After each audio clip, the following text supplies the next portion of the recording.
All right, welcome everybody. This is Coach Miller from BTB Lax. Just want to go over some lacrosse terms that some of you might be confused with, have a few questions about.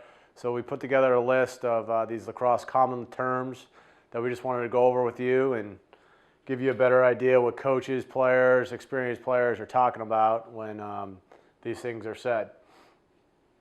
First and foremost is head on a swivel.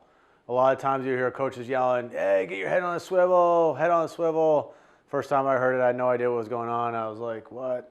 But actually a head on a swivel is moving your head around so you could be aware of all the different facets of the game that's going on behind you or to the side of you that's not just straight ahead in your line of vision. So especially when you're guarding your man, you want your head on a swivel if you're involved in some team defense concepts so that you can see your man so that he's not cutting behind you to get to open space and score goals. Then coach won't be very happy about that. Next, the north-south terminology. A lot of times you hear this, especially when people are dodging. So a north-south dodge is, I'm going to draw my little handy compass over here. We got our north-south, all right? And if you have a player, a midi, say from up top, and you want him to dodge north-south, basically what we're talking about is having him go directly towards the cage. So in this case, he would be going north, as we see from our compass, as opposed to jigger-jagging around and not making that movement to get closer to the cage or the net to score a goal. So when you hear coaches talking about dodge north-south, they basically want you going in this straight line that a north-south, the coordinates show you when you're dodging on the field. Along those same terms, if we throw in the east-west, if a player is doing an east-west movement, he's moving laterally. He's not moving north-south like we were just explaining. So he would be going this way, and not really making that progress up the field like we'd like to see. So your coach may be talking about north-south, east-west dodging. Sometimes in east-west dodge, you might want to go around, go to the east so that you can get around them somewhat. But that's basically what coaches are talking about when they're talking about north-south and east-west dodges. Next, we got COD. So first time I heard this, I had no idea what the coaches were talking about. I'm from Cape Cod. Thought they were talking about Cape Cod or some type of fish. But basically what COD is change of direction. So it's actually a relatively simple term and is primarily used for an offensive player when he's trying to get that change of direction, bring his defenseman hard one way, get a quick change of direction to try to get him hicked up behind the goal or whatever to make a move to get to the cage to score a goal.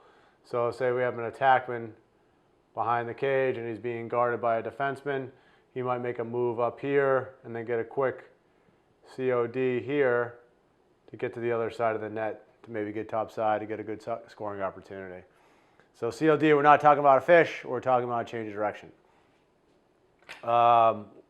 Lastly, we got change planes.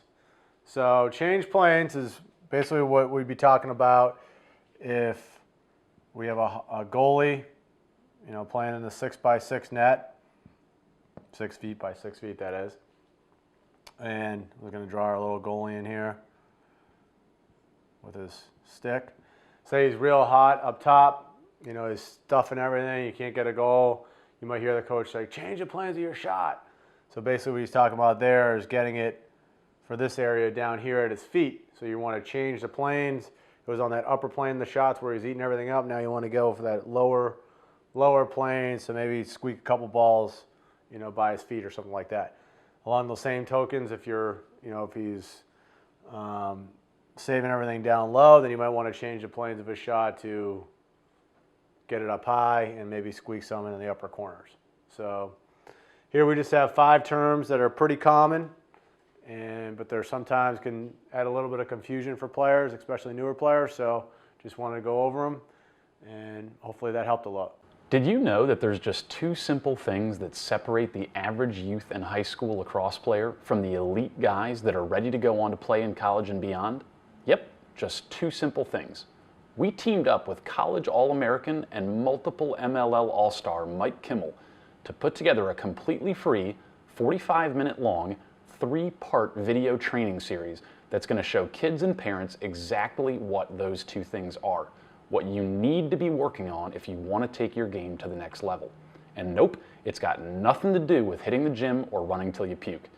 If you're serious about improving as a player and you want to become one of the best guys on your team, get more playing time, and catch the eye of college recruiters, you have to see this free video training. Just click the link below in the description of this video and you'll be taken to a page where you can ask to receive instant access to these free videos. Join the thousands of high school and youth players that have already seen Mike's awesome training and take control of your game today.